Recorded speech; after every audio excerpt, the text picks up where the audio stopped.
La petite amie de mon fils a ri quand j'ai demandé 5 euros. Elle s'est moquée. Je ne suis pas une institution caritative. Je suis restée silencieuse. Elle n'avait aucune idée que cette demande faisait partie d'un plan plus grand. Bonjour à tous. Je m'appelle Sylvie Carpentier, j'ai 64 ans, et aujourd'hui je vais vous raconter l'histoire la plus difficile de ma vie. Une histoire de trahison, de dignité blessée, mais aussi de justice. Avant de commencer, je vous demande gentiment de vous abonner à la chaîne, de liker cette vidéo et de me dire en commentaire d'où vous nous écoutez. Votre soutien compte énormément pour moi. Merci du fond du cœur. Maintenant, laissez-moi vous ramener en arrière. Nous sommes en octobre 2024, à Lyon, dans le quartier de Vèze. Les feuilles d'automne tombent lentement, recouvrant les trottoirs d'un tapis orange et brun. Le ciel est lourd, gris-plomb, et l'air sent la pluie. J'habite depuis 30 ans dans un appartement modeste au 3e étage d'un immeuble des années 70. 3 chambres, cuisine étroite, salon simple avec un canapé beige usé et une télévision qui date d'une autre époque. Les murs sont peints en beige délavé. Pas de luxe, pas d'ostentation. Juste une vie simple, discrète, presque invisible aux yeux du monde. Mon mari, André, 67 ans, est un homme calme, réfléchi, avec des cheveux gris argentés et des mains fortes qui ont travaillé toute leur vie. Nous avons 2 enfants, Aurélie, 38 ans, mariée à Étienne, un homme merveilleux et mère de 2 petits anges, Léo et Emma. Et puis il y a Nicolas, notre fils de 35 ans. Nicolas, mon garçon sensible, intelligent, qui a toujours eu du mal à trouver l'amour. Pendant des années, il a cherché. Pendant des années, il est rentré seul. Et nous, ses parents, nous avons souffert de le voir si seul. Mais cette année, tout a changé. En février 2024, Nicolas nous a annoncé qu'il avait rencontré quelqu'un, une femme nommée Delphine Vidal. 29 ans, cheveux blonds impeccables, toujours habillée comme si elle sortait d'un magazine de mode. Quand il nous l'a présentée pour la première fois, j'ai senti quelque chose dans mon ventre, une tension, une intuition. André aussi. Nous nous sommes regardés discrètement pendant qu'elle parlait, assise sur notre vieux canapé, tenant son sac de luxe comme si elle avait peur qu'il touche le tissu usé. Delphine travaillait dans la communication, disait-elle. Elle gagnait bien sa vie, adorait voyager, fréquentait les restaurants chics du centre-ville. Et Nicolas, notre Nicolas humble et généreux, semblait hypnotisé par elle. Il riait plus fort quand elle était là. Il se tenait différemment. Mais moi, je voyais autre chose.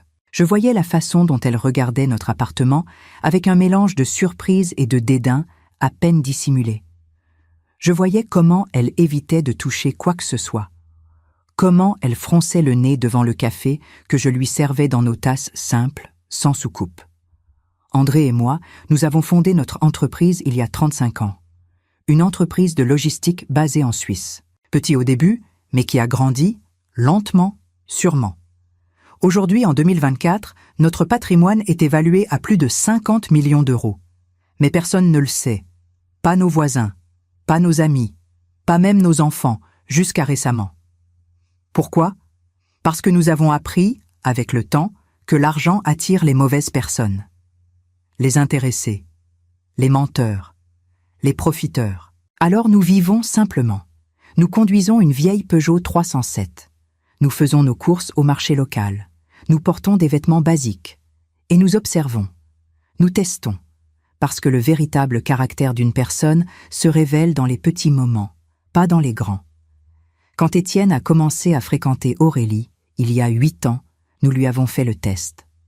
Un après-midi, je lui ai demandé s'il pouvait me prêter 5 euros pour acheter du pain. Il n'a pas hésité une seconde. Il a sorti son portefeuille, m'a donné 10 euros et m'a dit « Gardez tout, Madame Carpentier. Si vous avez besoin de quoi que ce soit, n'hésitez jamais. » Ce jour-là, j'ai su qu'Étienne était l'homme qu'il fallait à ma fille, et je ne me suis pas trompée. Aujourd'hui, il est comme un fils pour nous. Mais Delphine devait passer le même test, et nous savions que ce ne serait pas facile, parce que déjà, après quelques mois, nous avions commencé à voir des signes inquiétants, des remarques acerbes, des silences méprisants, des regards condescendants. André avait même fait discrètement quelques recherches sur elle. Et ce qu'il avait découvert nous avait glacé le sang. Des dettes impayées, des emprunts non remboursés à des amis, des mensonges sur son passé. Mais nous ne pouvions rien dire à Nicolas. Il devait le découvrir par lui-même. C'était un mardi après-midi, gris et froid. La pluie fine tombait sur Lyon comme une bruine glacée. J'étais seule à la maison quand Nicolas m'a appelé. « Maman, Delphine est dans le quartier. Elle peut te déposer à la pharmacie ? J'ai besoin que tu récupères mes médicaments contre les allergies. » J'ai accepté, le cœur battant. C'était le moment, le test. 30 minutes plus tard, Delphine est arrivée. Elle conduisait une Audi A3 gris métallisé, flambant neuve. Elle a klaxonné 2 fois, impatiente, sans sortir de la voiture. J'ai enfilé mon manteau simple, pris mon sac, et je suis descendue lentement, mes genoux me faisant souffrir à chaque marche. Je suis montée dans la voiture. L'intérieur sentait le cuir neuf et son parfum coûteux, un mélange étouffant de jasmin et de vanille. La radio diffusait une chanson pop française à un volume beaucoup trop élevé. Delphine ne l'a pas baissé. Elle m'a jeté un regard rapide, à peine un coup d'œil, puis a démarré sans un mot. « Merci beaucoup de me déposer, Delphine. Je sais que tu étais occupée. » Ma voix était douce, polie, comme toujours. Elle a soupiré. Un soupir long, théâtral, chargé d'agacement. « Ouais, j'étais occupée, mais bon, c'est bon. » Sa réponse était sèche, froide, sans la moindre chaleur. Ses mains manucurées serraient le volant, ses ongles rouges vifs tapotant nerveusement contre le cuir. Nous avons roulé en silence. La pluie frappait le pare-brise en un rythme monotone. Je regardais par la fenêtre, observant les rues grises de Lyon défiler. Les gens marchaient vite, tête baissée, parapluies ouverts. Delphine n'a pas dit un mot de plus.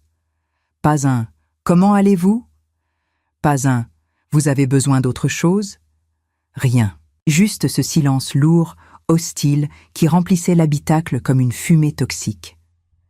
Nous sommes arrivés à la pharmacie de la rue de Sèze. Elle s'est garée brusquement, presque en double file. « Fais vite !» a-t-elle lâché, les yeux rivés sur son téléphone portable. Je suis descendue lentement, refermant la portière avec précaution. À l'intérieur de la pharmacie, il y avait du monde. Une file d'attente d'une dizaine de personnes serpentait jusqu'au comptoir.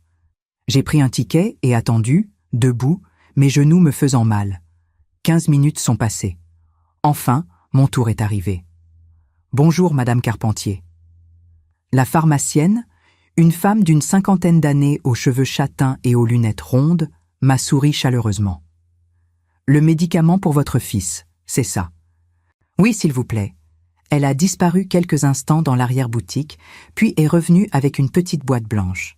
« Voilà, ça fera 18 €. » J'ai ouvert mon sac. Mon cœur battait fort, mais je gardais mon visage calme, neutre. J'ai fouillé dans le compartiment principal. Rien. J'ai ouvert le petit compartiment intérieur avec fermeture éclair. Vide. Mon portefeuille n'était pas là. Évidemment. Je l'avais laissé volontairement sur la table de la cuisine. Mon visage a pris une expression de surprise authentique. Mon Dieu! J'ai oublié mon portefeuille à la maison. La pharmacienne a souri, compréhensive. « Ce n'est pas grave, madame. Vous pouvez revenir plus tard dans la journée. »« Merci. Vous êtes très gentille. » J'ai repris mon sac et suis sortie, le cœur battant la chamade. C'était maintenant ou jamais. Je suis retournée à la voiture. Delphine était toujours sur son téléphone, tapant frénétiquement sur l'écran, les sourcils froncés. Elle n'a même pas levé les yeux quand j'ai ouvert la portière. « Alors, tu as acheté ?» Sa voix était impatiente, agacée. Je me suis installée lentement sur le siège passager. J'ai pris une grande inspiration. « Delphine, j'ai oublié mon portefeuille à la maison. Est-ce que tu pourrais me prêter 5 €, juste jusqu'à ce qu'on rentre? Je te les rends immédiatement. » Il y a eu un silence épais, pesant.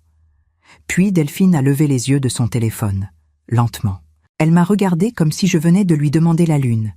Ses yeux bleus, froids comme la glace, m'ont scruté de haut en bas. Et puis elle a ri. Un rire court, sec, cassant. Un rire qui m'a transpercé comme une lame de couteau. « 5 €? Sérieusement ?»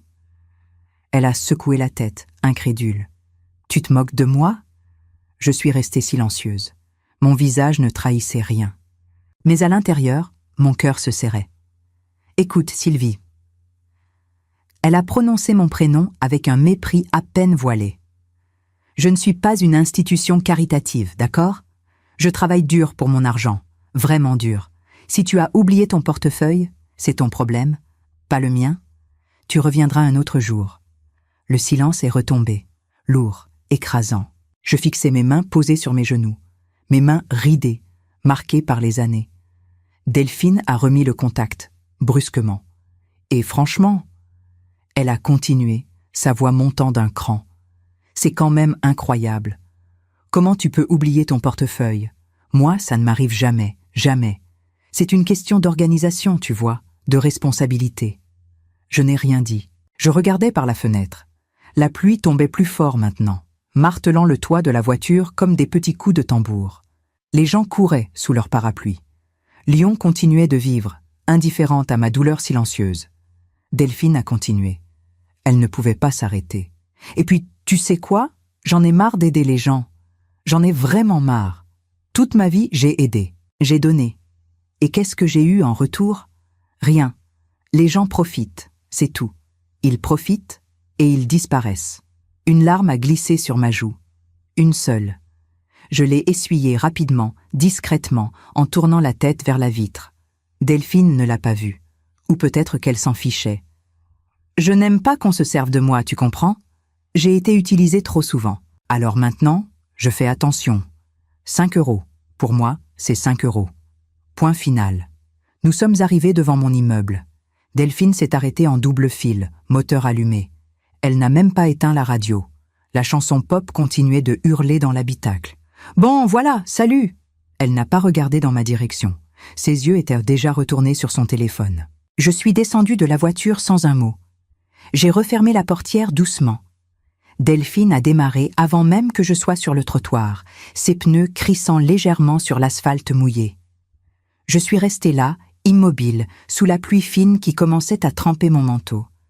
J'ai regardé la voiture disparaître au bout de la rue, avalée par le trafic de Lyon. Mon cœur battait douloureusement dans ma poitrine.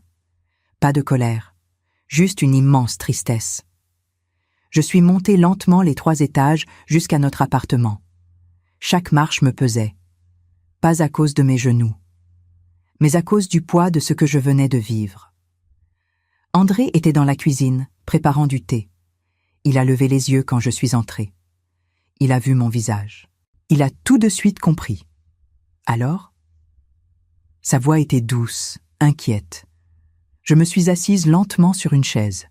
J'ai enlevé mon manteau trempé. Exactement comme on l'avait imaginé. Pire, même. André a fermé les yeux un instant. Il a serré les poings. Ce qu'elle t'a dit. Elle a ri, André. Elle a ri quand je lui ai demandé 5 €. Elle m'a dit qu'elle n'était pas une institution caritative. Et ensuite? Ma voix s'est brisée légèrement. Ensuite, elle m'a humiliée. Elle m'a dit que j'étais irresponsable, que je ne savais pas m'organiser, que les gens profitèrent d'elle. André s'est assis en face de moi. Il a pris mes mains dans les siennes.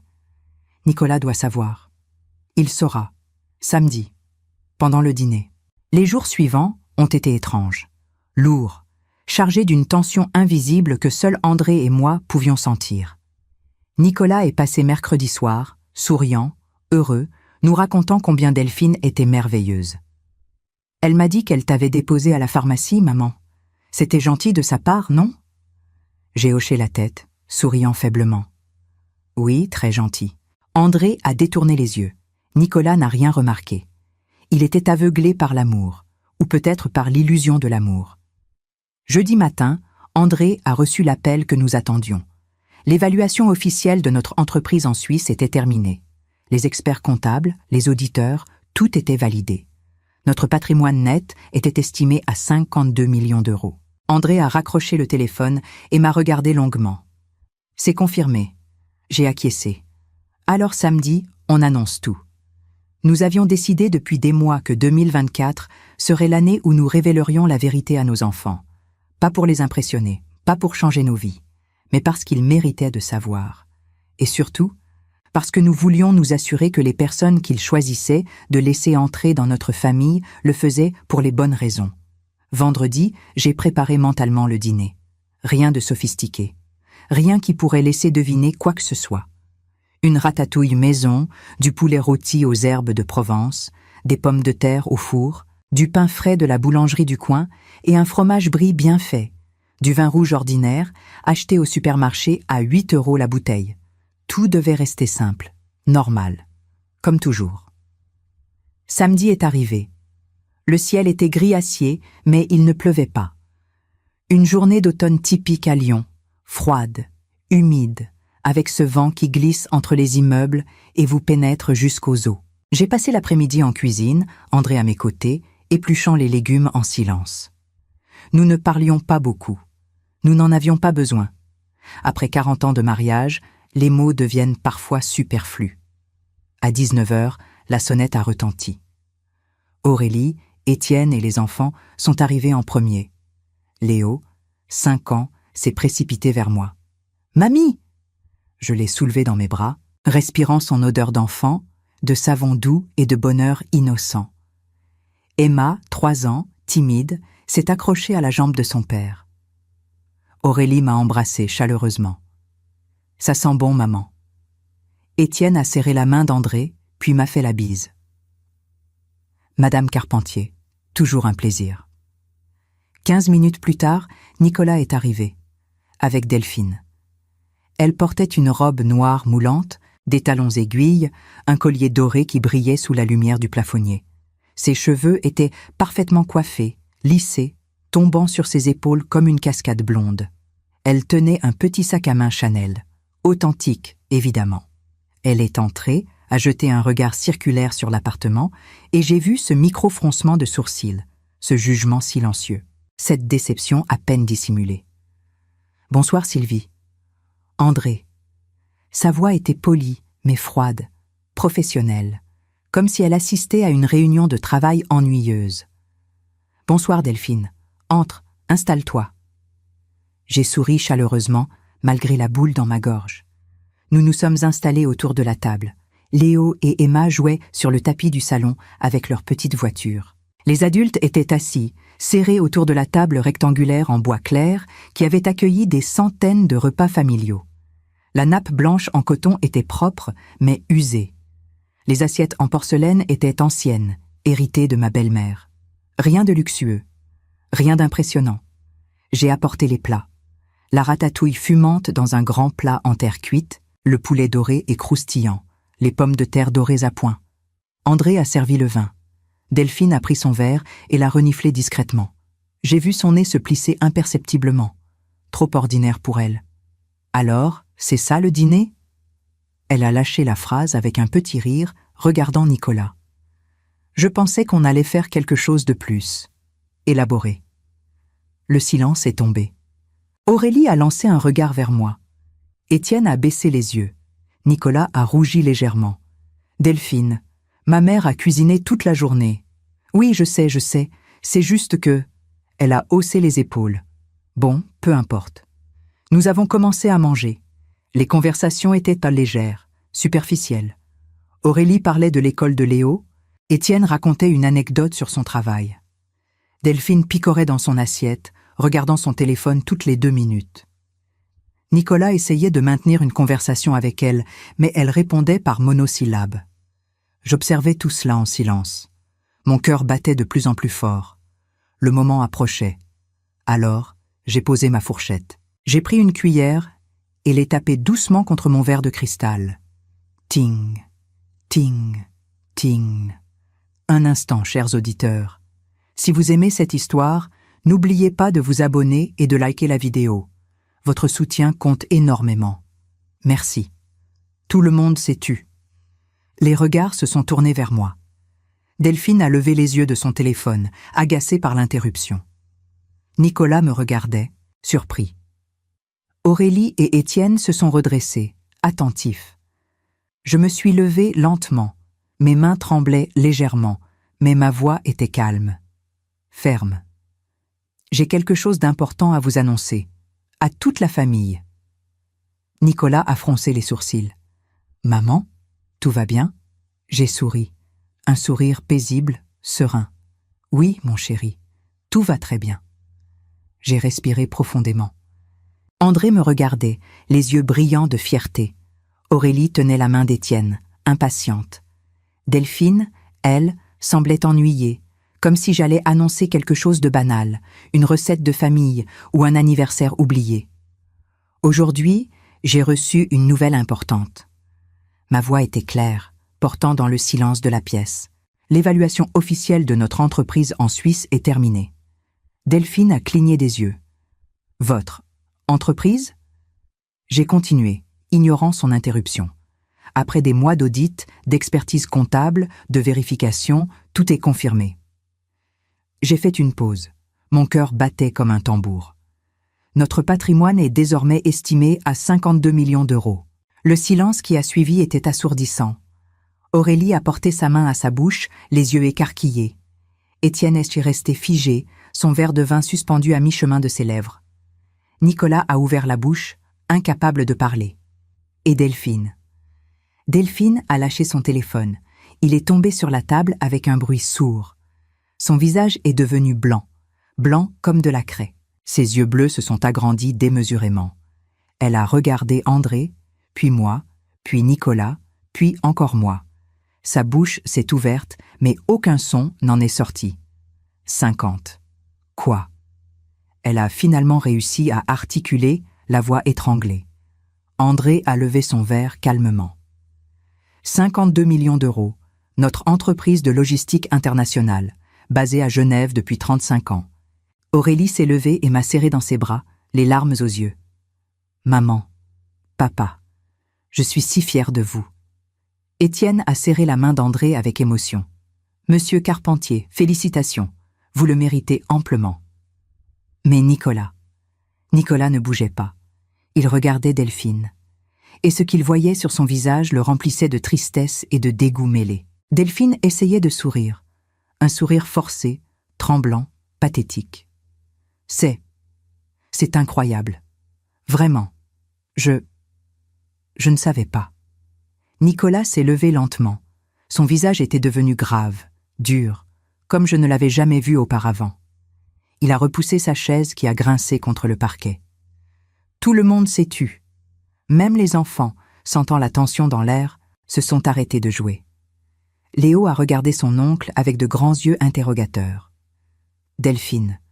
La voix de Nicolas était basse, contrôlée, mais chargée d'une émotion qu'il contenait difficilement. « Il faut que je te dise quelque chose. » Elle a tenté de sourire, mais ce sourire tremblait sur ses lèvres. Ses mains agrippèrent le bord de la table. « Nicolas, chéri, c'est une nouvelle merveilleuse, vraiment. Je suis tellement heureuse pour ta famille, pour... Arrête. » Le mot est tombé comme un coup près, sec, définitif. Delphine s'est figée, son sourire s'est effondré. La peur a commencé à envahir son regard. Nicolas a inspiré profondément, comme un homme sur le point de plonger dans une eau glacée. « Tu vois, Étienne, là. » Il a pointé du doigt son beau-frère qui était resté silencieux, digne, à côté d'Aurélie. « Mon beau-frère, le mari de ma sœur, le père de mes neveux adorés. » Delphine a hoché la tête faiblement, ne comprenant pas où il voulait en venir. Quand il a commencé à sortir avec Aurélie, il y a 8 ans, mes parents ont fait quelque chose. Un test de caractère. Nicolas marchait, maintenant, faisant les 100 pas entre la table et le salon. Un après-midi, ma mère a demandé à Étienne de lui prêter 5 €, juste 5 €, pour acheter du pain. Le sang a quitté le visage de Delphine. Elle a compris. Oh oui, elle a compris instantanément. Tu sais ce qu'Étienne a fait? Nicolas s'est arrêté, fixant Delphine droit dans les yeux. Il n'a pas hésité une seule seconde. Il a sorti son portefeuille, il a donné 10 € à ma mère et il lui a dit « Gardez tout, Madame Carpentier, et si vous avez besoin de quoi que ce soit d'autre, n'hésitez jamais à me demander. » Étienne a baissé les yeux, humble, gêné d'être ainsi mis en avant. Aurélie a serré sa main plus fort, les larmes montant dans ses yeux. Nicolas a continué, sa voix se chargeant d'une tristesse profonde. Ce jour-là, mes parents ont su qu'Étienne était un homme bien, un homme honnête, un homme qui respectait les autres, peu importe leur apparence, leur situation, leur âge. Il a fait une pause. Un homme qui méritait de faire partie de notre famille. Delphine tremblait maintenant. Elle ouvrait la bouche pour parler, mais aucun son n'en sortait. Des larmes commençaient à perler au coin de ses yeux, ruinant son maquillage parfait. Mardi dernier, Nicolas a repris, sa voix devenant plus dure. Ma mère t'a demandé de la déposer à la pharmacie. Tu te souviens? Delphine a hoché la tête, les lèvres tremblantes. Tu as accepté, mais tu as râlé. Tu as demandé pourquoi elle ne pouvait pas y aller à pied. Tu as soupiré. Tu as montré ton agacement. Nicolas serrait les poings. Et à la pharmacie, quand ma mère t'a demandé de lui prêter 5 € parce qu'elle avait oublié son portefeuille, tu sais ce que tu as fait? Le silence était total. On aurait pu entendre une mouche voler. Tu as ri. Sa voix s'est brisée légèrement. Tu as ri à la face de ma mère. Tu lui as dit, et je cite, « Je ne suis pas une institution caritative. » Tu lui as dit que tu travaillais dur pour ton argent, que si elle avait oublié son portefeuille, c'était son problème. Delphine a porté une main à sa bouche, les sanglots commençant à la secouer. « Nicolas, je ne savais pas. Si j'avais su, justement. » Nicolas a haussé le ton pour la première fois. « Tu ne savais pas. C'est exactement ça le problème. Tu ne savais pas qu'elle avait de l'argent, alors tu l'as traitée comme si elle ne valait rien. » Les larmes coulaient maintenant librement sur les joues de Delphine, traçant des sillons noirs de mascara. « Et tu sais quoi? Ce n'est pas tout. » Nicolas a sorti son téléphone de sa poche. « Parce qu'après ce que tu as fait, mes parents ont décidé de creuser un peu, de faire quelques recherches sur toi. » Delphine est devenue livide. « Non, Nicolas, s'il te plaît. Les dettes, Delphine. Les dettes que tu n'as jamais remboursées. » Il a fait défiler son écran. « Sarah Moreau, ton ancienne colocataire. Tu lui dois 1 200 € depuis 2 ans. Maxime Dubois, ton ex-collègue, 800 €, jamais rendu. Lucas Bernard, 500 €. La liste continue. Aurélie a porté une main à sa bouche, choquée. Étienne a secoué la tête tristement. Et les mensonges. Nicolas a levé les yeux de son téléphone. Tu nous as dit que tu travaillais dans une grande agence de communication. En réalité, tu es assistante administrative dans une petite entreprise familiale. Tu nous as dit que tu avais une maîtrise en marketing. Tu as abandonné tes études en 2e année. Tu nous as dit que tu étais propriétaire de ton appartement. Tu le loues et tu as 3 mois de loyer en retard. » Delphine sanglotait maintenant ouvertement, ses épaules secouées de spasmes. « Je suis désolée. Je suis tellement désolée. Je voulais juste. Je voulais vous impressionner. Je voulais être à la hauteur. » « À la hauteur de quoi ?» Nicolas a crié, et pour la première fois, sa voix s'est brisée. « De quoi, Delphine? Nous ne t'avons jamais demandé d'être riche, jamais. Nous t'avons juste demandé d'être quelqu'un de bien. » Il s'est retourné, essuyant rapidement une larme qui avait osé s'échapper. Quand il s'est de nouveau tourné vers elle, son visage était plus calme, mais infiniment triste. « Tu sais ce qui me fait le plus mal ?» Sa voix était maintenant un murmure. « Ce n'est pas les mensonges, ce n'est pas les dettes, c'est la façon dont tu as traité ma mère. Cette femme extraordinaire, généreuse, qui a travaillé toute sa vie avec humilité et dignité. Cette femme qui m'a élevé avec amour et qui ne méritait que du respect. » Il a regardé vers moi, et j'ai vu ses yeux briller de larmes. « Et toi, tu l'as humiliée, pour 5 €. » Je suis restée assise, silencieuse, les mains jointes sur mes genoux. Je ne voulais pas de cette attention, de cette défense publique, mais en même temps, je me sentais inondée d'un amour maternel si puissant qu'il menaçait de me submerger. Delphine s'est levée brusquement, la chaise raclant bruyamment le sol. « Je peux tout expliquer, je peux changer. Nicolas, s'il te plaît, donne-moi une chance. Je t'aime vraiment. » Nicolas a secoué la tête lentement. « Non, Delphine, tu aimes l'idée de moi. Tu aimes l'idée de faire partie d'une famille stable, mais tu ne m'aimes pas vraiment, parce que si tu m'aimais, tu aurais aimé ma famille, et tu aurais traité ma mère avec le respect qu'elle mérite. » Il a pris une longue inspiration. « C'est fini, Delphine. Nous deux. C'est terminé, maintenant. » Delphine est restée debout, figée, comme si les mots de Nicolas l'avaient transformée en statue de sel. Ses lèvres tremblaient. Son maquillage, autrefois impeccable, était maintenant un désastre de mascara noir coulant sur ses joues pâles. Ses mains agrippaient le dossier de la chaise si fort que ses jointures étaient blanches. « Tu ne peux pas faire ça. » Sa voix était à peine un murmure, étranglé par les sanglots. « Pas comme ça. Pas devant tout le monde. » Nicolas a croisé les bras sur sa poitrine. Son visage était un masque de détermination douloureuse. « Si, je peux, et je dois. Parce que tu dois comprendre la gravité de ce que tu as fait. Ce n'est pas juste une erreur, Delphine, c'est qui tu es vraiment. »« Non !» elle a crié, sa voix montant d'une octave. « Ce n'est pas qui je suis. J'ai fait des erreurs, d'accord. J'ai été stupide. Mais je peux changer. Les gens changent, Nicolas. » Étienne a toussé doucement. Tous les regards se sont tournés vers lui. Il a levé une main, demandant la parole avec une humilité qui lui était caractéristique. « Puis-je dire quelque chose ?» Nicolas a hoché la tête. « Bien sûr. » Étienne s'est levé lentement. C'était un homme de taille moyenne, aux cheveux châtains coupés courts, avec un visage honnête et des yeux noisettes qui inspiraient confiance. Il portait un simple pull bleu marine et un jean. Rien de sophistiqué, rien de prétentieux. « Delphine, » a-t-il commencé doucement, « je ne te connais pas beaucoup. Nous nous sommes vus seulement quelques fois, mais je vais te raconter mon histoire avec cette famille. Peut-être que ça t'aidera à comprendre. » Delphine l'a regardé, les yeux rougis, attendant. « Quand j'ai rencontré Aurélie, il y a 8 ans, j'étais électricien. Je gagnais un salaire modeste. Je conduisais une vieille Renault qui tombait en panne tous les 2 mois. Je louais un studio de 25 mètres carrés dans le 9e arrondissement. » Il a souri tristement. « Je n'avais rien d'impressionnant. Rien qui pouvait attirer l'attention. » Aurélie a posé sa main sur celle de son mari, le regardant avec un amour évident. Mais Aurélie m'a aimé quand même. Et quand elle m'a présenté à ses parents, j'étais terrifiée. Il a ri doucement. Je me souviens de ce jour comme si c'était hier. J'ai mis ma seule chemise propre. J'ai apporté une bouteille de vin à 12 €, le meilleur que je pouvais m'offrir à l'époque. Il a regardé vers moi et André. Sylvie et André m'ont accueilli comme si j'étais un prince.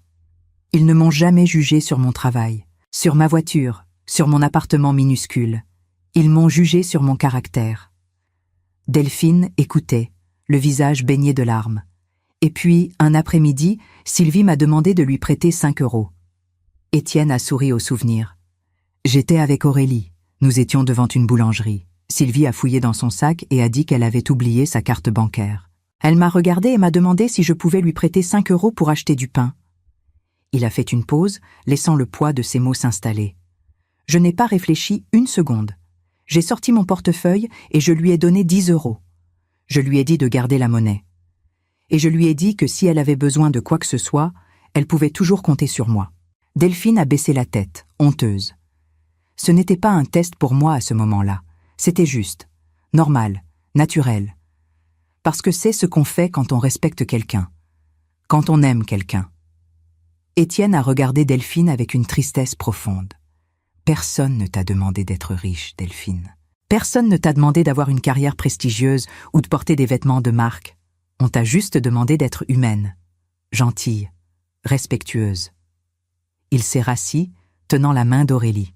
Le silence était lourd, oppressant. Nicolas a pris la parole à nouveau, sa voix plus calme maintenant, mais tout aussi déterminée. Pendant des années, j'ai cherché quelqu'un. Quelqu'un qui pourrait être mon Aurélie, mon partenaire, ma famille. Il a regardé Delphine. J'ai cru que tu étais cette personne, j'ai vraiment cru. Delphine sanglotait, la tête entre les mains. Mais tu as échoué au test le plus simple du monde, le test de base de l'humanité. Et pire encore, tu as blessé la personne qui compte le plus dans ma vie. Il s'est tourné vers moi, ma mère. Cette femme extraordinaire qui a sacrifié tant de choses pour moi, pour ma sœur, pour nous donner une vie meilleure. Et toi, tu l'as traitée comme si elle n'était rien. André s'est levé et s'est placé à côté de moi, posant une main protectrice sur mon épaule. Je l'ai couvert de la mienne, sentant sa chaleur, sa force.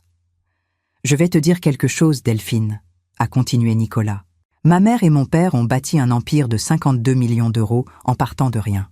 De rien.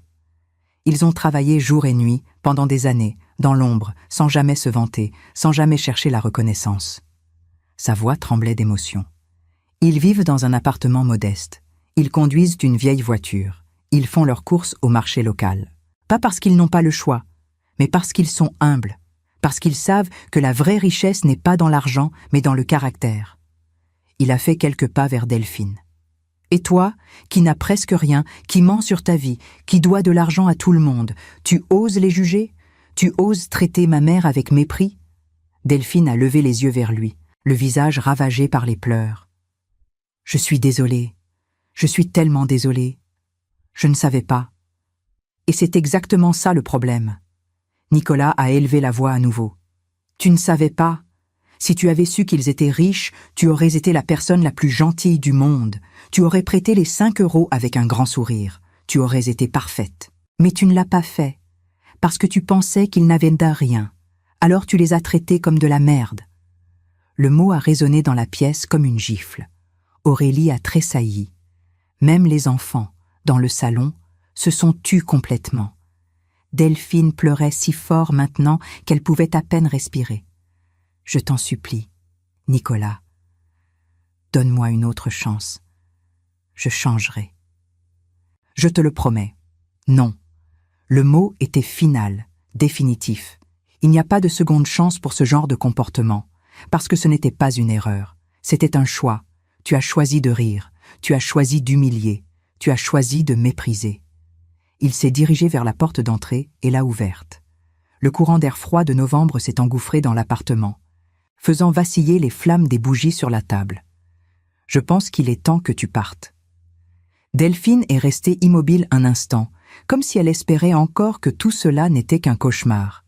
Puis, lentement, elle a ramassé son sac Chanel. Ses mains tremblaient tellement qu'elle a failli le faire tomber. Elle a avancé vers la porte d'un pas hésitant. Quand elle est arrivée à ma hauteur, elle s'est arrêtée. Elle m'a regardée, les yeux suppliants. « Madame Carpentier, je suis vraiment désolée. Sincèrement. » J'ai levé les yeux vers elle. Pour la première fois de la soirée, j'ai parlé. Ma voix était douce, sans colère, mais empreinte d'une tristesse infinie. « Je sais que tu es désolée, Delphine, mais tu n'es désolée que parce que tu as été démasquée, pas parce que tu regrettes vraiment ce que tu as fait. » J'ai fait une pause. Si nous avions été vraiment pauvres, tu n'aurais jamais pensé à moi une seule fois après ce jour-là. Elle a ouvert la bouche pour protester, mais aucun son n'est sorti, parce qu'elle savait que c'était vrai. Delphine a baissé les yeux, incapable de soutenir mon regard. Ses larmes tombaient sur le parquet ancien, formant de petites taches sombres sur le bois usé. Elle a serré son sac contre sa poitrine comme un bouclier dérisoire contre la honte qui l'écrasait. Je voulais juste. Sa voix n'était qu'un murmure brisé. Je voulais juste être acceptée, être aimée. J'ai grandi sans rien, vous savez. Ma famille. On n'avait jamais d'argent. J'ai toujours été la fille pauvre à l'école, celle dont on se moquait. J'ai juré que quand je serais adulte, ce serait différent, que je serais quelqu'un. J'ai senti quelque chose se serrer dans ma poitrine, une once de compassion malgré tout, parce que je comprenais cette douleur. André et moi aussi, nous avions grandi sans rien. Nous avions connu la faim, l'humiliation, le regard méprisant des autres. Mais nous avions fait un choix différent. Nous avions choisi de rester humbles, de rester humains. Delphine, j'ai dit doucement, je comprends d'où tu viens, vraiment. Mais la pauvreté n'excuse pas la cruauté. Elle ne justifie pas l'arrogance envers ceux que tu crois plus faibles. Au contraire, elle devrait t'enseigner l'empathie, la compassion. Elle a hoché la tête, sanglotant. Je sais, j'ai tout gâché. André s'est avancé. Sa voix était grave, empreinte d'une autorité naturelle. L'argent révèle qui nous sommes vraiment, Delphine. Il ne change pas notre nature, il l'amplifie. Il a fait une pause. Nous avons 52 millions d'euros, mais nous vivons dans cet appartement modeste. Nous conduisons une vieille voiture. Nous achetons notre pain à la boulangerie du coin. Parce que l'argent n'est qu'un outil. Ce qui compte, c'est ce que tu es à l'intérieur. Nicolas était toujours près de la porte, bras croisés, le visage fermé. Il regardait Delphine avec un mélange de tristesse et de dégoût. « Tu aurais pu être différente. Tu aurais pu être honnête depuis le début, mais tu as choisi le mensonge. La manipulation. Le mépris. » Delphine a fait un pas vers lui, tendant une main tremblante. « Nicolas, s'il te plaît, je peux changer. Laisse-moi te prouver. » Non. Il a reculé, évitant son contact. « Tu ne comprends toujours pas, n'est-ce pas ? Ce n'est pas une question de te donner une chance de changer. C'est une question de confiance. Et cette confiance, tu l'as détruite, irrémédiablement. » Aurélie, qui était restée silencieuse jusque-là, s'est levée. Elle a pris Emma dans ses bras, la petite fille qui commençait à s'endormir. Sa voix était calme, mais ferme. « Delphine, je ne te connais pas très bien, mais je sais une chose. Quand j'ai rencontré Étienne, mes parents ne nous ont jamais parlé de leur argent. Jamais. Même après notre mariage.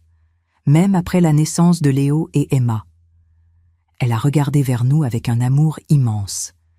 Ils nous l'ont révélé seulement cette année, parce qu'ils voulaient être sûrs que les personnes dans notre vie nous aimaient pour qui nous sommes, pas pour ce que nous possédons. Elle a caressé les cheveux de sa fille endormie. C'est ça, l'amour véritable. C'est ça, la famille. Et toi, tu as montré que tu n'en faisais pas partie. Les mots d'Aurélie ont résonné dans le silence pesant. Delphine semblait se recroqueviller sur elle-même, écrasée par le poids de son échec. Étienne s'est levé à son tour, Léo dans les bras. Le petit garçon, sentant la tension, avait enfoui son visage dans le cou de son père. « Delphine, je vais te dire quelque chose que mon propre père m'a appris quand j'étais jeune. Il était ouvrier dans une usine textile. Il gagnait à peine de quoi nous nourrir. Mais il m'a dit « Étienne, peu importe combien d'argent tu auras dans la vie, ne laisse jamais personne te faire sentir supérieur ou inférieur.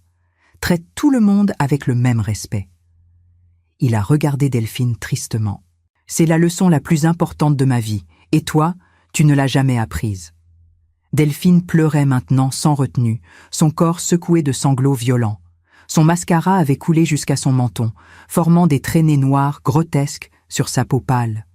Sa belle robe noire semblait soudain trop voyante, trop prétentieuse dans notre salon simple. « Je suis une personne horrible. » Elle a murmuré entre deux sanglots. « Je le sais maintenant. Je suis horrible. » Nicolas a secoué la tête. « Non, Delphine, tu n'es pas horrible. Tu es perdue. Tu as construit ta vie sur des mensonges et des apparences. Et maintenant, tout s'effondre. » Il s'est approché d'elle, mais pas pour la réconforter, pour être sûr qu'elle entende bien ce qu'il allait dire. « Je vais te donner un conseil, gratuit. Va voir les gens à qui tu dois de l'argent. Rembourse-les, un par un, même si ça te prend des années. Va voir Sarah, Maxime, Lucas, tous les autres. Présente-toi et dis-leur la vérité. Demande pardon. C'est le seul moyen de commencer à reconstruire quelque chose. » Delphine a hoché la tête faiblement. « Je le ferai, je te le promets. Je vais tout arranger. Fais-le pour toi, pas pour moi. » Nicolas a ouvert la porte plus largement. Le vent froid de novembre s'est engouffré dans l'appartement avec plus de force, faisant claquer les rideaux. « Parce que toi et moi, c'est terminé, définitivement. » Elle a avancé vers la porte, chancelante, comme une condamnée marchant vers l'échafaud. Arrivée au seuil, elle s'est retournée une dernière fois. Son regard a balayé la pièce, s'arrêtant sur chacun de nous. Sur Aurélie et ses enfants endormis. Sur Étienne, digne et silencieux. Sur André, protecteur à mes côtés. Sur moi, la femme qu'elle avait humiliée. Et enfin sur Nicolas, l'homme qu'elle avait perdu. « Je ne vous oublierai jamais. » Sa voix était à peine audible. Cette leçon, je ne l'oublierai jamais. Et elle est partie. Ses talons ont claqué sur les marches de l'escalier, le son résonnant dans la cage d'escalier comme un écho de sa chute. De plus en plus faible, de plus en plus lointain, jusqu'à ce qu'on entende la porte de l'immeuble se refermer avec un bruit sourd. Nicolas a fermé la porte de l'appartement et s'est appuyé contre elle, les yeux fermés. Pendant un long moment, personne n'a parlé. Le silence était épais, chargé d'émotions contradictoires. Soulagement, tristesse, fatigue. Puis, lentement, Nicolas s'est laissé glisser le long de la porte jusqu'à s'asseoir par terre. Il a posé sa tête entre ses mains. Et pour la première fois de la soirée, il a pleuré. Des sanglots profonds, libérateurs, qui venaient du plus profond de son être. Je me suis levée et je suis allée vers lui. Je me suis agenouillée à côté de mon fils, ignorant la douleur dans mes genoux. J'ai passé mes bras autour de lui, le serrant contre moi, comme je le faisais quand il était petit et qu'il avait peur de l'orage. « Je suis désolée, maman. » Il a murmuré entre deux sanglots. « Je suis tellement désolée de ce qu'elle t'a fait. Je ne savais pas, si j'avais su. » Chut. J'ai caressé ses cheveux grisonnants. Mon petit garçon qui n'était plus si petit. « Tu n'as rien à te reprocher. Tu as été courageux. Tu as fait ce qu'il fallait. » André s'est agenouillé de l'autre côté de Nicolas. Il a posé une main ferme sur l'épaule de son fils. « Tu mérites mieux, mon garçon, beaucoup mieux, et tu trouveras. J'en suis certain. » Aurélie s'est approchée aussi, posant Emma délicatement sur le canapé avant de rejoindre notre étreinte familiale. Étienne est resté debout, respectueux, donnant à la famille son moment d'intimité, mais ses yeux brillaient de compassion. Nous sommes restés ainsi pendant de longues minutes, enlacés sur le parquet froid de l'entrée. Une famille soudée par l'épreuve, renforcée par la vérité. Les sanglots de Nicolas se sont progressivement calmés, laissant place à une respiration lourde, épuisée. Il a essuyé ses yeux rougis avec le dos de sa main, gêné de s'être ainsi laissé aller devant tout le monde. « Ça va aller, mon chéri. » J'ai murmuré en lui caressant le visage. « Je te promets que ça va aller. » Il a hoché la tête faiblement.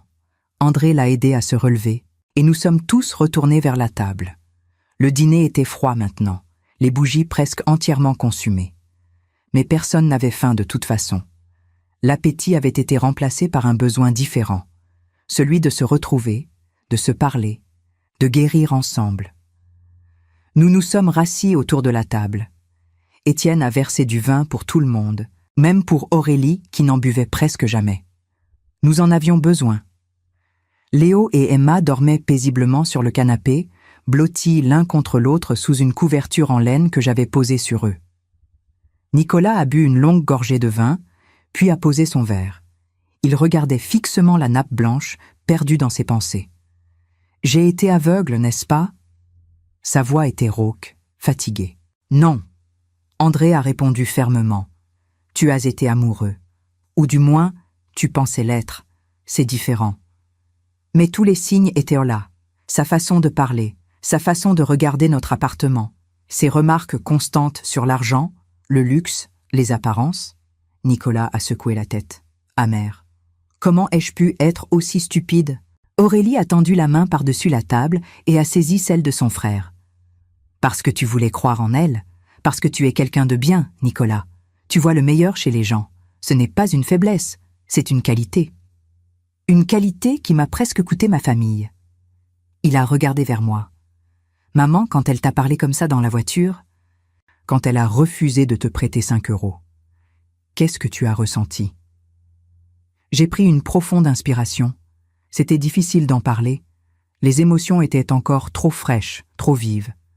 J'ai ressenti de la tristesse, pas de la colère, de la tristesse, parce que j'ai compris à ce moment-là que tu allais souffrir, que nous allions devoir te montrer qui elle était vraiment, et je savais que ça te briserait le cœur. Les larmes sont revenues dans les yeux de Nicolas. Je suis tellement désolée. Arrête de t'excuser. André a dit avec fermeté. Tu n'as rien fait de mal, c'est elle qui a échoué, pas toi. Étienne, qui était resté silencieux, a toussé doucement. Si je peux me permettre. Nicolas, je comprends ce que tu traverses. Avant Aurélie, j'ai eu des relations qui se sont mal terminées. Des femmes qui me jugeaient sur mon travail, sur mon compte en banque. C'est douloureux, ça te fait douter de toi-même. Il a bu une gorgée de vin, choisissant ses mots avec soin. Mais tu sais ce que j'ai appris? Que les bonnes personnes ne se soucient pas de ces choses. Les bonnes personnes voient ton cœur, ton âme, pas ton portefeuille. Aurélie a souri à son mari, les yeux brillants d'amour. Quand Étienne est venu me chercher pour notre premier rendez-vous, il conduisait cette vieille Renault qui faisait un bruit terrible. Il portait un jean déchiré aux genoux et un t-shirt froissé. Il avait oublié de se raser. Elle a ri doucement. « Et tu sais quoi? Je suis tombée amoureuse de lui ce soir-là, parce qu'il était authentique. » Vrai. Il ne prétendait pas être quelqu'un d'autre. Étienne a rougi légèrement, gêné par les compliments. J'étais juste moi-même. Je n'avais pas les moyens d'être quelqu'un d'autre de toute façon. C'est exactement ça. J'ai dit en pointant du doigt. L'authenticité, c'est ce que nous cherchions chez Delphine, et c'est ce qu'elle n'avait pas. Elle jouait un rôle, elle portait un masque. Et quand le masque est tombé, il n'y avait rien en dessous, juste du vide et de l'amertume. Nicolas a acquiescé lentement. Je pense que j'ai été attiré par ce qu'elle représentait, l'idée d'elle, la belle femme sophistiquée, élégante, qui semblait avoir tout sous contrôle. Il a souri tristement. Mais c'était une illusion, une construction fragile bâtie sur des mensonges. André s'est levé et a commencé à débarrasser la table. Je l'ai rejoint, empilant les assiettes encore pleines. Nous avions l'habitude de ces gestes simples, quotidiens, qui créent l'intimité et la routine d'une famille aimante. « Vous savez, » Nicolas a repris en nous regardant, « quand vous m'avez annoncé que vous étiez riche, que vous aviez 52 millions d'euros, j'ai eu un choc, un énorme choc. Nous le savions. » André a dit en rinçant les assiettes dans l'évier. C'était le but, créer un moment de vérité, révéler les vraies intentions de chacun. Mais pourquoi ne nous l'avoir jamais dit avant, à Aurélie et moi, pendant toutes ces années? Nicolas semblait perplexe, presque blessé. Je me suis assise à nouveau, prenant le temps de formuler ma réponse. Parce que nous voulions que vous grandissiez avec les bonnes valeurs, que vous compreniez la valeur du travail, de l'humilité, de la simplicité. Si nous vous avions élevé dans le luxe avec tout l'argent du monde, qui seriez-vous devenu? Aurélie a hoché la tête, comprenant. Vous aviez raison, j'ai grandi en appréciant les petites choses. Un repas fait maison, une promenade dans le parc, une soirée en famille. Si j'avais su que nous étions riches, j'aurais peut-être développé des attentes différentes, des besoins superficiels. Exactement. André a dit en s'essuyant les mains sur un torchon. L'argent corrompt, pas toujours, mais souvent. Nous voulions vous protéger de cette corruption, vous donner une base solide, des racines profondes. Nicolas a réfléchi un moment, puis a souri. Un vrai sourire cette fois, le premier de la soirée depuis le départ de Delphine. Vous êtes des génies, vous savez ça? Des génies malicieux, mais des génies quand même. Nous avons tous ri. Un rire libérateur, cathartique, qui a chassé une partie de la tension accumulée. Alors qu'est-ce qu'on fait maintenant? Aurélie a demandé. Avec tout cet argent, on déménage dans un château? On achète des voitures de luxe? André et moi avons échangé un regard complice. Non, j'ai dit simplement. Nous restons exactement où nous sommes, dans cet appartement, avec notre vieille Peugeot, vivant simplement. Mais pourquoi? Nicolas semblait sincèrement confus. Vous avez travaillé toute votre vie. Vous méritez de profiter de votre argent. Nous profitons, André a dit en s'asseyant. Nous profitons de moments comme celui-ci, de notre famille réunie autour de cette table, de nos petits-enfants qui dorment sur le canapé, de votre amour, de votre respect, de votre présence. Il a fait une pause. C'est ça la vraie richesse, pas l'argent dans un compte en banque. J'ai ajouté, l'argent est pour vous, pour vos projets, pour l'éducation de Léo et Emma, pour votre sécurité, pour votre avenir. Mais nous avons déjà tout ce dont nous avons besoin. Le silence qui a suivi était paisible, réconfortant. Nous étions ensemble, unis, plus forts qu'avant. La nuit avançait doucement. Dehors, Lyon s'était endormi sous un ciel sans étoiles. Les lampadaires de la rue projetaient une lumière jaune et douce à travers nos fenêtres. L'atmosphère dans l'appartement avait changé. La tension s'était dissipée, remplacée par une chaleur familiale que je connaissais bien, cette intimité précieuse qui naît après les tempêtes. Nicolas s'est levé et s'est dirigé vers le salon où dormaient Léo et Emma. Il s'est agenouillé près d'eux, observant leurs petits visages paisibles, leur respiration lente et régulière. Il a caressé doucement les cheveux de Léo, et j'ai vu ses épaules se détendre un peu plus. « Ils sont chanceux », a-t-il murmuré sans se retourner. « Ils ont des parents extraordinaires, Des grands-parents extraordinaires. Ils grandissent entourés d'amour véritable.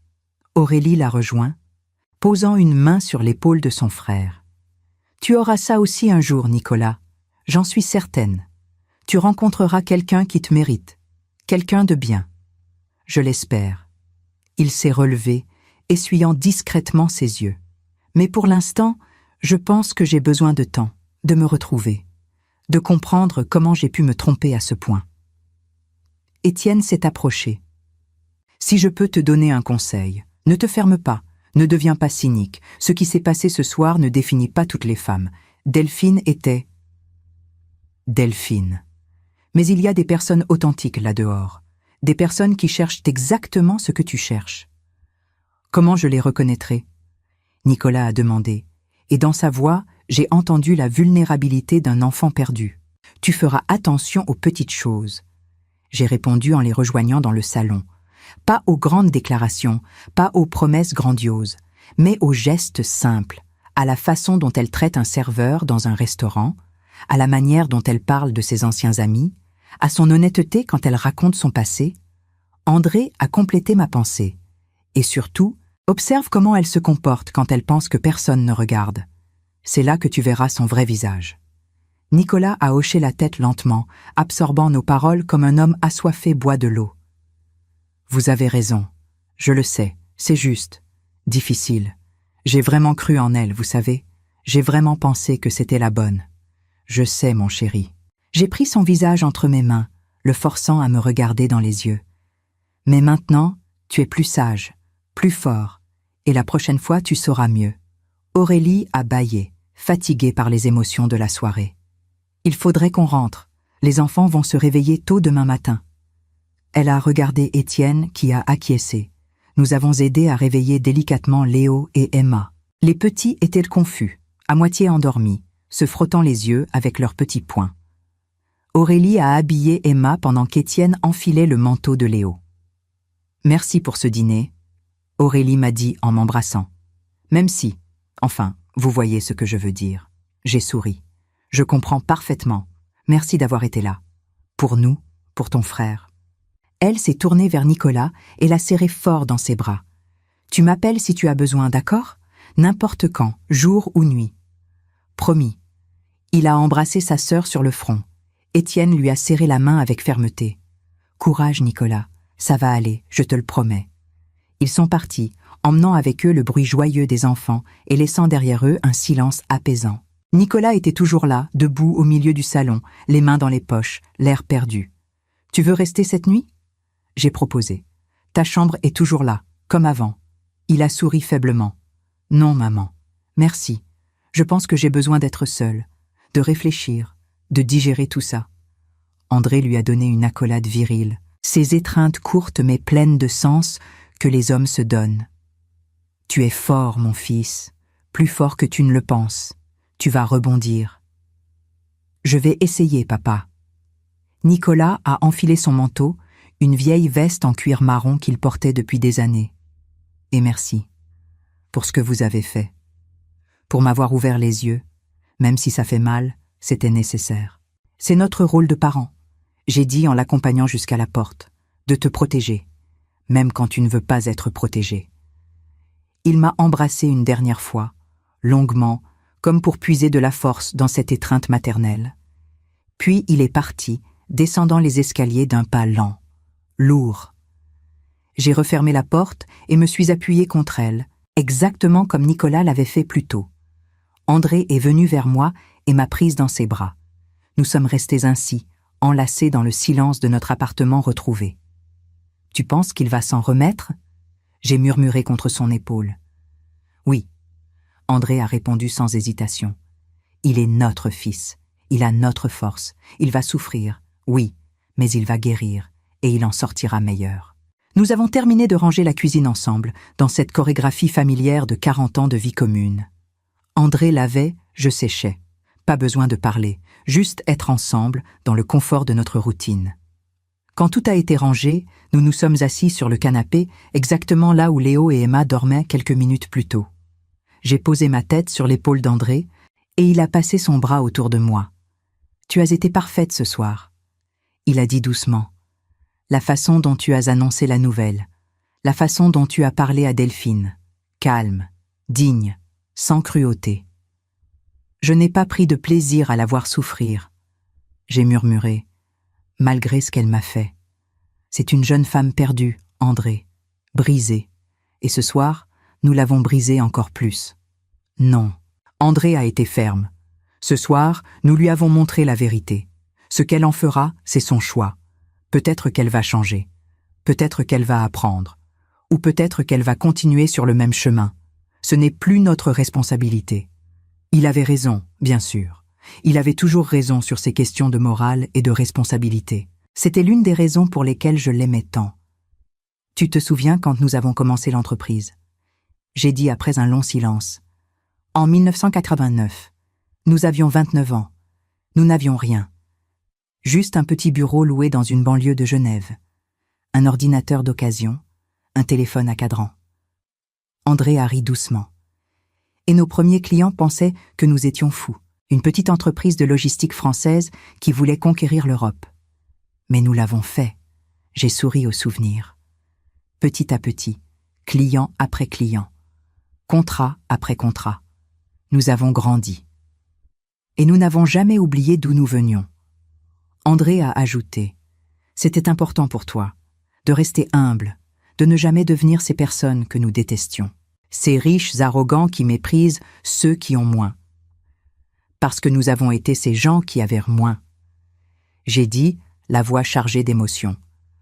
Nous connaissons la honte de ne pas pouvoir payer son loyer, l'humiliation de compter chaque centime, la douleur d'être jugé pour ce que tu n'as pas. André m'a serré plus fort. Et c'est pour ça que le test des 5 € est si important. Il révèle tout. Il montre qui est capable de compassion et qui ne l'est pas. Delphine a échoué, j'ai murmuré. Complètement. Oui, mais Étienne avait réussi, brillamment. André a souri. Et un jour, quelqu'un d'autre réussira. Pour Nicolas, j'en suis certain. Nous sommes restés ainsi longtemps, perdus dans nos pensées, bercés par le silence de la nuit. La pendule ancienne dans le couloir a sonné minuit. 12 coups lents, réguliers, marquant la fin de cette journée extraordinaire. Les jours suivants ont été étranges, comme si le temps s'était ralenti, comme si notre vie avait basculé dans une nouvelle réalité. Nicolas nous appelait tous les jours, parfois juste pour entendre nos voix, pour se rassurer que nous étions là. Je pouvais sentir sa douleur à travers le téléphone, cette blessure profonde qui mettrait du temps à cicatriser. Le mercredi suivant, une semaine après le dîner mémorable, j'étais dans la cuisine en train de préparer du thé quand la sonnette a retenti. J'ai regardé par l'œilleton et j'ai eu un choc. C'était Delphine, elle était méconnaissable. Pas de maquillage. Cheveux attachés en queue de cheval simple. Un jean ordinaire, un pull gris sans marque. Son visage était pâle, creusé, marqué par le manque de sommeil. Elle tenait quelque chose dans ses mains, une enveloppe blanche. J'ai ouvert la porte lentement. André était sorti faire des courses. J'étais seule. Delphine. « Madame Carpentier ». Sa voix était à peine audible. « Je sais que je n'ai pas le droit d'être ici. Je sais que vous ne voulez plus jamais me voir. Mais je devais venir. S'il vous plaît, juste 5 minutes. » J'ai hésité. Tous mes instincts me disaient de refermer la porte. Mais quelque chose dans son regard, une sincérité désespérée, m'a fait changer d'avis. « Entre. » Elle est entrée comme une condamnée, les épaules voûtées, le regard baissé. Elle n'a même pas regardé l'appartement cette fois. Elle s'est assise sur le bord du canapé, raide, mal à l'aise. Je me suis assise en face d'elle, les mains jointes sur mes genoux. « Qu'est-ce que tu veux, Delphine ?» Elle a tendu l'enveloppe vers moi d'une main tremblante. « C'est pour vous, pour ce que j'ai fait. » J'ai pris l'enveloppe et l'ai ouverte. À l'intérieur, il y avait un billet de 5 € et une lettre manuscrite. J'ai commencé à lire. « Madame Carpentier, ces 5 € ne changeront rien, je le sais. Ils ne peuvent pas effacer l'humiliation que je vous ai infligée. Ils ne peuvent pas réparer ce que j'ai brisé. Mais c'est tout ce que j'ai pour commencer. » Ces derniers jours, j'ai fait beaucoup de réflexions. J'ai regardé ma vie en face. Ce que j'ai vu m'a terrifiée. J'ai contacté toutes les personnes à qui je devais de l'argent. Sarah, Maxime, Lucas, tous les autres. Je leur ai demandé pardon. Je leur ai proposé un plan de remboursement. Certains ont accepté. D'autres ont refusé de me parler. Je les comprends. J'ai aussi arrêté de mentir sur mon travail, sur ma vie. J'ai commencé à voir une thérapeute. Je dois apprendre à vivre avec qui je suis vraiment, pas avec qui je prétends être. Je ne vous demande pas de me pardonner. Je ne le mérite pas. Mais je voulais que vous sachiez que votre leçon n'a pas été vaine.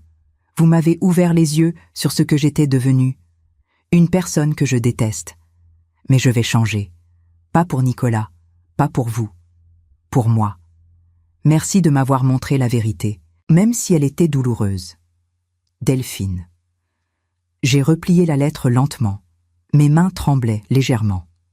J'ai regardé Delphine. Elle pleurait en silence, les larmes coulant sur ses joues sans maquillage. « Tu as commencé à rembourser les gens ?» J'ai demandé doucement. Elle a hoché la tête. J'ai vendu mon sac Chanel, mes chaussures de marque, tout ce qui avait de la valeur. J'ai récolté 3 000 €. J'ai remboursé Sarah en premier. Elle m'a regardée comme si j'étais folle, mais elle a accepté l'argent. Maxime aussi. Lucas a refusé de me voir. Il m'a dit de le laisser tranquille. C'est un début, j'ai dit, et je le pensais vraiment. Delphine a levé les yeux vers moi, surpris. Vous ne me détestez pas ? Je ne t'ai jamais détesté, Delphine. J'ai répondu honnêtement. J'ai été blessée, déçue, triste, mais pas haineuse. La haine est un poison. Je refuse de la laisser entrer dans mon cœur.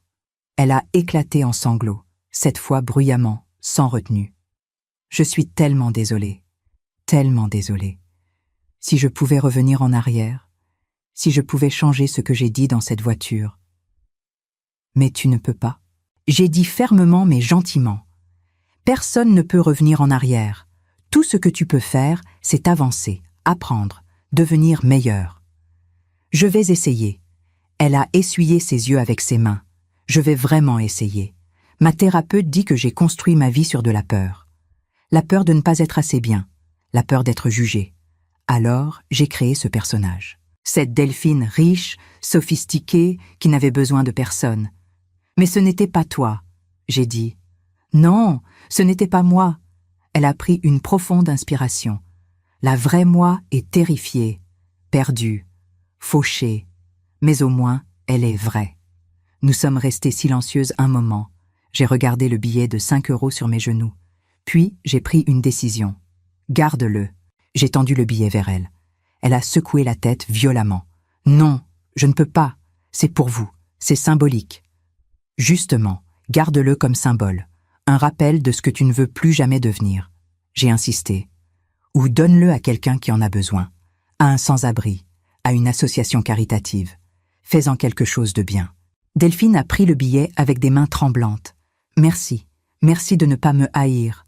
Merci de m'écouter. Et Nicolas, j'ai demandé. Je devais savoir. Elle a baissé les yeux. Je ne lui ai pas parlé. Je ne lui parlerai pas. C'est fini. Je le sais. Il mérite mieux que moi. Beaucoup mieux. Sa voix s'est brisée. Je l'aimais, vous savez. À ma façon tordue et égoïste, je l'aimais vraiment.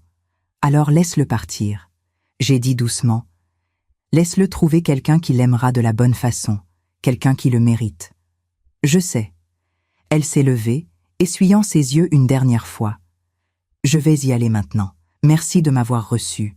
Merci de ne pas avoir appelé la police ou, je ne sais pas. Je l'ai accompagnée jusqu'à la porte. Avant qu'elle parte, je lui ai touché le bras. Delphine, tu peux changer. Vraiment, si tu le veux assez fort, si tu es honnête avec toi-même, tu peux devenir quelqu'un de bien. Elle a hoché la tête, les larmes revenant. Je vais essayer, je vous le promets. Et elle est partie, cette fois sans claquer des talons, sans arrogance. Juste une jeune femme brisée qui essayait de ramasser les morceaux de sa vie. Quand André est rentré 1 heure plus tard, je lui ai tout raconté. Il a écouté en silence, puis a hoché la tête. Tu as bien fait de la recevoir. Elle avait besoin de ça, de fermeture. Tu penses qu'elle va vraiment changer ? J'ai demandé. Je ne sais pas. Il a répondu honnêtement. Peut-être, peut-être pas. Mais au moins, elle essaie. C'est plus que ce que beaucoup de gens font. Les semaines ont passé. Novembre est devenu décembre. Lyon s'est paré de décorations de Noël. Les marchés de Noël ont ouvert, remplissant les rues d'odeurs de vin chaud et de marrons grillés. Nicolas venait nous voir régulièrement. Il allait mieux. Lentement, mais sûrement. La blessure guérissait. Un soir de mi-décembre, nous étions tous réunis à nouveau. Aurélie, Étienne, les enfants, Nicolas, André et moi. Autour de la même table. Mais cette fois, l'atmosphère était légère, joyeuse. Léo racontait des histoires de l'école. Emma dessinait avec des crayons de couleur. C'était une soirée parfaite. Simple, chaleureuse, remplie de rires et d'amour. Exactement comme j'aimais. Nicolas semblait plus détendu que je ne l'avais vu depuis des mois. Il jouait avec Léo et Emma, les faisant rire aux éclats avec ses grimaces et ses voix drôles. Mon cœur se gonflait de bonheur en le voyant ainsi. Après le dîner, alors que les enfants jouaient dans le salon et qu'Aurélie aidait à débarrasser, Nicolas m'a prise à part dans la cuisine. Son visage était sérieux, mais pas triste, réfléchi. « Maman, je voulais te dire quelque chose. » Il a commencé, ses mains dans les poches de son jean. Ces dernières semaines, j'ai beaucoup pensé à tout ce qui s'est passé, à Delphine, à la leçon que vous m'avez donnée. J'ai arrêté de rincer les assiettes et me suis tournée vers lui, attentive. J'ai réalisé quelque chose d'important. Il a continué. Pendant des années, j'ai cherché l'amour comme si c'était une destination. Comme si je devais absolument trouver quelqu'un pour être complet, pour être heureux. Et maintenant, j'ai demandé doucement. Maintenant, je comprends que je dois d'abord être bien avec moi-même, que je dois savoir qui je suis, ce que je veux, ce que je représente, avant de pouvoir partager ma vie avec quelqu'un d'autre. Il a souri. C'est stupide qu'il m'ait fallu 35 ans pour comprendre ça. Ce n'est pas stupide. J'ai posé ma main sur sa joue. C'est humain. Nous apprenons tous à notre rythme. Nicolas a pris ma main et l'a serrée. Tu sais ce qui me fait le plus de peine dans toute cette histoire. Ce n'est pas d'avoir perdu Delphine. C'est de t'avoir exposé à son mépris, à son humiliation. Si je pouvais effacer ce moment dans la voiture, je le ferais sans hésiter. Non, j'ai dit fermement. Ne regrette pas. Ce moment était nécessaire. Il nous a tous fait grandir. Toi, moi, toute la famille. Et peut-être même Delphine. Tu crois qu'elle va s'en sortir ? Il a demandé, et j'ai entendu une once de compassion dans sa voix malgré tout. Je ne sais pas, mon chéri, mais j'espère. J'espère sincèrement qu'elle va apprendre à s'aimer pour qui elle est vraiment, pas pour qui elle prétend être. J'ai fait une pause. Elle est venue me voir, tu sais, il y a quelques semaines. Nicolas a écarquillé les yeux. Vraiment, qu'est-ce qu'elle voulait ? S'excuser, me rendre les 5 € symboliquement, me dire qu'elle essayait de changer. J'ai souri doucement.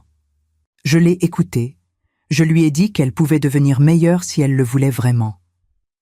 Nicolas est resté silencieux un moment, digérant l'information. « Tu es trop bonne, maman. » Moi, je ne sais pas si j'aurais pu lui parler. La bonté n'est pas une faiblesse, Nicolas. C'est une force, la plus grande force qui soit. J'ai repris le lavage des assiettes. La haine, la rancune, elles nous détruisent de l'intérieur. Le pardon, l'empathie, ils nous libèrent. André est entré dans la cuisine à ce moment-là, portant une pile d'assiettes sales. « Ah, vous complotez sans moi ?» Nicolas a ri. Maman me donne une leçon de sagesse, comme d'habitude. Ta mère est la femme la plus sage que je connaisse. André a dit en m'embrassant sur la joue. C'est pour ça que je l'ai épousée. Je croyais que c'était pour ma beauté. J'ai plaisanté. Ça aussi. Il a souri. Mais surtout pour ta sagesse et ton poulet rôti. Nous avons ri tous les trois et j'ai senti quelque chose se réaligner dans l'univers. Comme si nous étions exactement là où nous devions être, dans ce moment précis. Plus tard dans la soirée, alors que tout le monde était reparti et qu'André et moi nous retrouvions seuls dans notre appartement silencieux, je me suis assise sur le canapé avec une tasse de thé. André lisait le journal à côté de moi, ses lunettes sur le bout du nez. « Tu sais ce qui me rend le plus fier ?» j'ai dit soudainement. Il a levé les yeux. « Quoi donc ?»« Nos enfants. la façon dont ils ont réagi. Aurélie qui a défendu son frère. Nicolas qui a eu le courage de rompre. Leur honnêteté, leur intégrité. C'est le résultat de notre éducation, de nos valeurs. André a posé son journal. 52 millions d'euros dans un compte en banque, c'est impressionnant. Mais ça, il a pointé vers la porte par où nos enfants étaient repartis. Ça, c'est notre vraie richesse, notre véritable succès. Tu as raison. J'ai bu une gorgée de thé, sentant la chaleur se répandre dans ma poitrine. L'argent ne fait pas tout, il ne fait même pas grand-chose en fin de compte. Alors, qu'est-ce qu'on fait maintenant ? André a demandé avec un sourire malicieux. On continue à vivre comme des pauvres pendant encore 30 ans ? J'ai ri. Pourquoi pas ? Ça nous a plutôt bien réussi jusqu'ici. Sauf peut-être. Il a réfléchi. On pourrait quand même changer cette vieille Peugeot. Elle a presque 20 ans. Elle commence à rendre l'âme. D'accord. J'ai concédé. On achète une voiture neuve, mais rien d'extravagant.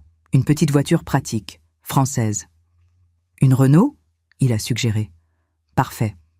J'ai souri. Nous sommes restés silencieux un moment, savourant la paix de notre foyer. Dehors, Lyon scintillait sous les illuminations de Noël. Des familles se promenaient dans les rues, emmitouflées dans leurs manteaux, admirant les décorations. « Tu sais ce que j'aimerais ?» J'ai dit après un long silence. « Dis-moi. » Que Nicolas trouve quelqu'un, une vraie personne, authentique, bonne, qu'il aimera pour qui il est. Mes yeux se sont remplis de larmes. Il mérite tellement d'être heureux. André m'a prise dans ses bras. Il le sera, mon amour, je te le promets, il trouvera. Peut-être pas demain, peut-être pas l'année prochaine, mais il trouvera. Et cette fois, j'ai murmuré contre son épaule. Elle réussira le test des 5 euros. Sans aucun doute. Il a embrassé mes cheveux gris, sans le moindre doute. Les semaines avant Noël sont passées dans un flou de préparatifs. J'ai cuisiné, décoré l'appartement avec de simples guirlandes et un petit sapin artificiel que nous avions depuis des années. Aurélie et les enfants venaient souvent, transformant notre petit appartement en lieu de joie et de chaos joyeux. Nicolas passait également, de plus en plus souriant, de plus en plus apaisé. Il avait commencé à sortir avec des amis, à reprendre des hobbies qu'il avait abandonnés. Il allait mieux, vraiment mieux. Le jour de Noël, nous étions tous réunis une fois de plus. La table croulait sous les plats simples mais délicieux. Dinde rôtie, marron, purée de pommes de terre, légumes glacés. Rien de sophistiqué, juste de la bonne nourriture faite avec amour. Léo et Emma déballaient leurs cadeaux avec excitation. Des jouets simples, des livres, des vêtements chauds pour l'hiver, pas de gadgets électroniques coûteux, juste ce dont ils avaient besoin. « Mamie, c'est le plus beau Noël de ma vie !» Léo a crié en serrant un camion de pompiers en bois contre sa poitrine. Mon cœur a fondu. « Je suis contente, mon chéri. » André a levé son verre. Un toast. À la famille, à l'amour, à la vérité, et aux 5 euros les plus importants de nos vies. Nous avons tous ri et levé nos verres. Nicolas a croisé mon regard et m'a fait un clin d'œil. Il était guéri. Peut-être pas complètement, mais suffisamment.